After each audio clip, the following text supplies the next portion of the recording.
All right. Hi, my name is Amanda Sig, and I am the facilitator for discussion four. I'm Laura McConney, and I am pro. I am Rebecca Okarski, and I am against. I'm Hillary Wrights, and I'm neutral. So, do we want to start with our pro thoughts on this topic? Sure. I think that this woman has a good point. I mean, I get that she's not staying there, but one of the points that she made in the article was she went and saw the pool at the Aloha, and she saw there was no lift, and she kind of made the decision at that point to not stay there. And I mean, like anyone else would do, if you're looking for a hotel or looking for somewhere to visit, you kind of look up what's there and what they have to offer, and different things like that. And if they don't have what you want, you select somewhere else to go. So I think she's suing because this might have been the best location for her and it might have had other amenities that she wanted, but because there wasn't a lift in the pool, she couldn't use that hotel. So it could have completely changed her plans just simply because they didn't have everything that they should have had for her needs. Kind of going against that on the con side, I believe that it's one thing to sue if, like, she was personally, unable to complete the tasks that she wanted to, like everyone else would, with equal rights. But I think extending that further and kind of going on a suing rampage, for lack of a better term, and just going against, multiple hotels in the area, even ones that, they mentioned that people would just call and say, do you have this, do you have the pool lift, for example? And if not, then they would send a representative to the hotel to check it out. And then that would become like another claim. When doing that, it almost seems more of a get-rich-quick scenario, and that you're kind of exploiting, so to speak, some of the smaller businesses and places that you might even not have intentions of staying at. And more on the neutral side, so I do see both sides of this story.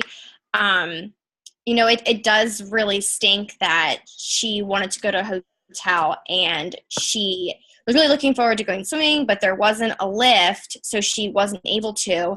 And just after doing her search, she realized that there's really no hotels in the area that met her criteria.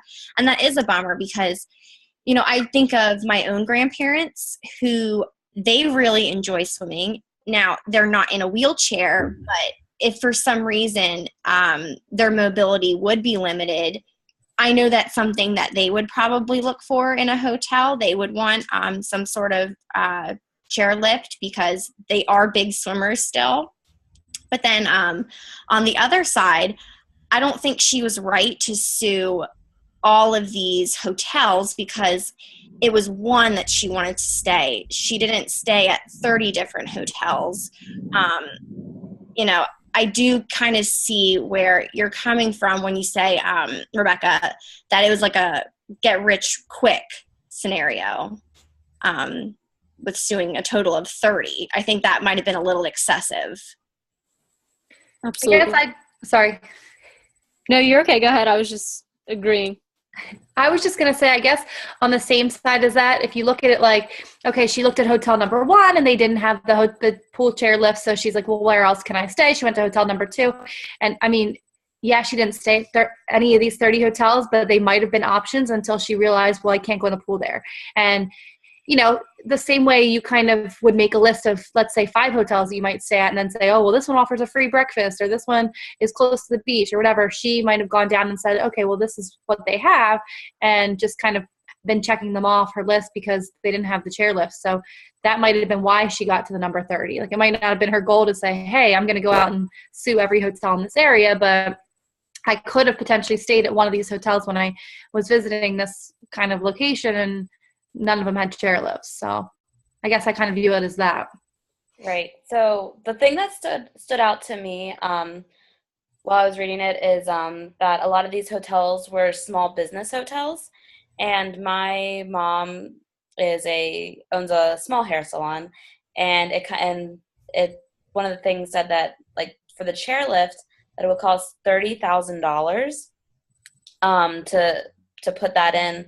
And I know for my mom, she would never be able to afford $30,000 renovations.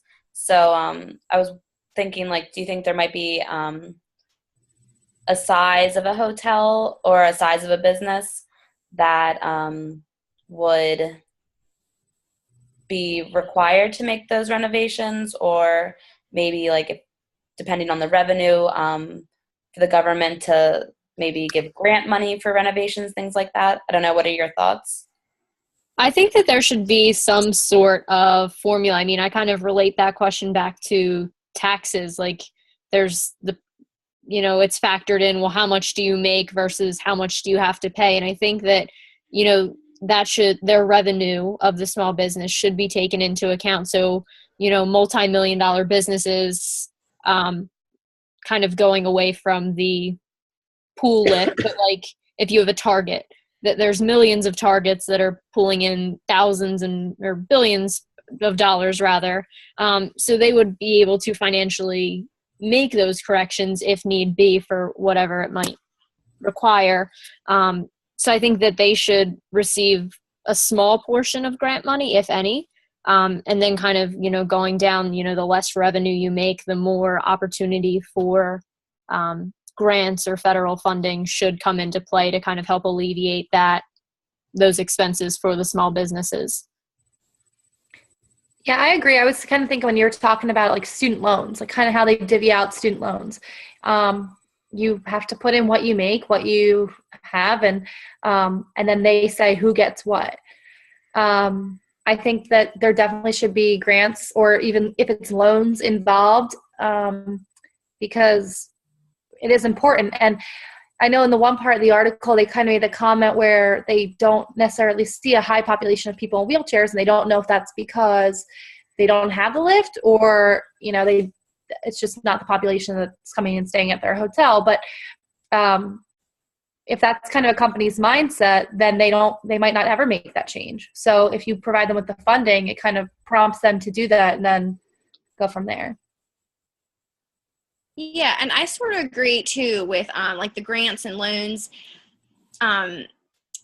topic, but maybe not necessarily looking at how much revenue a hotel brings in, but if you look at the population that they've had, say over like the last 10 years, like there might be a small hotel that has a high population of people with disabilities staying at it. And there might be a really large hotel with a very small percentage of people with disabilities at it. So I would kind of agree with both the revenue and maybe just looking at the population that attracts the hotel. Because if you do have a hotel with a lot of people with disabilities staying at it, I think I would be more prone to wanting them to get some sort of loan or grant to get the lift before another hotel that doesn't really, maybe has like, just a handful a year. Right. And it might not be necessary to chalk up the 30 grand. Yeah, and I think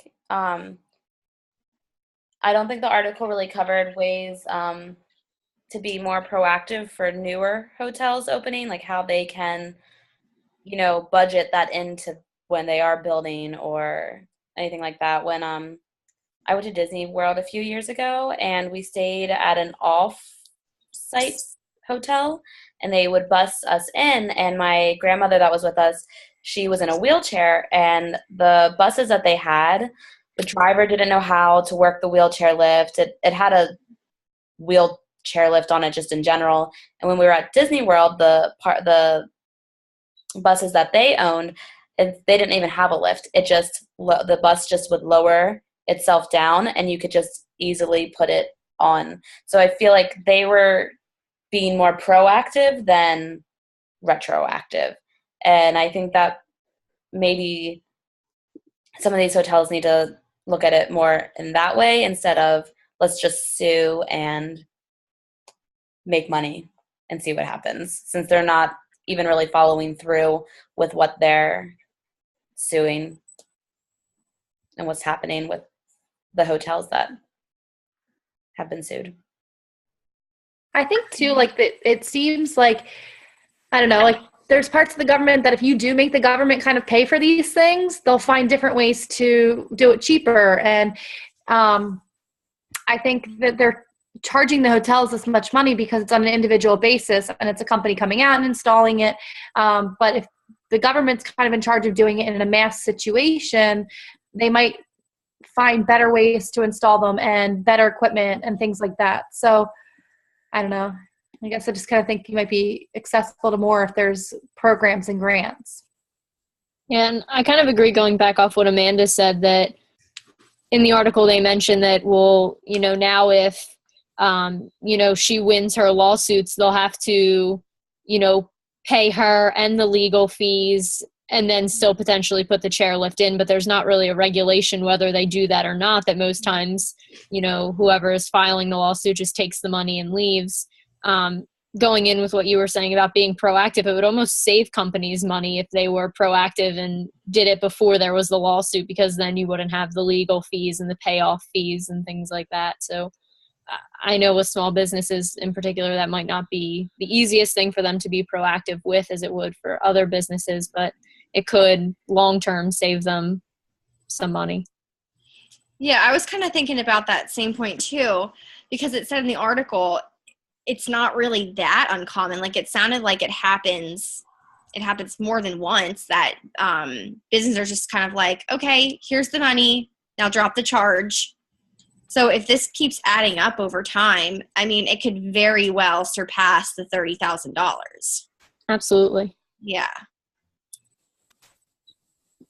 So does anyone have any final thoughts before we end our discussion? Nope. No. All right. I'm going to stop recording.